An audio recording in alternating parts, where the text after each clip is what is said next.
My favorite Christmas gift of all time, about a 3-foot tall stuffed white Power Ranger. I loved that thing, and I was really into WWF wrestling, and that was the guy that I was always wrestling. So I would beat the living daylights out of that white Power Ranger.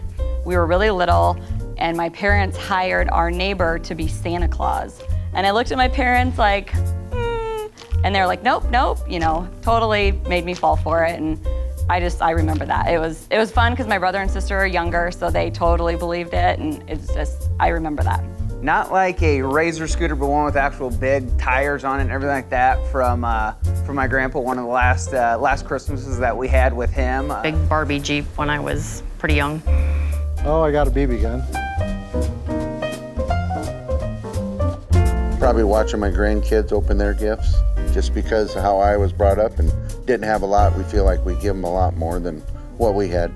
Having the kids off of school and just being able to spend extra time with them, and they drive me bananas, but it's fun to get to do extra things with them, and playing in the snow, and we go see Christmas lights every year. It's kind of evolved over the years, but now that I got 2 young kids, waking up Christmas morning, watching them open up the presents, just the kind of that magic in their eyes, it's something you don't really appreciate until you have your own kids, and it's just something special, and I really love that about the holidays.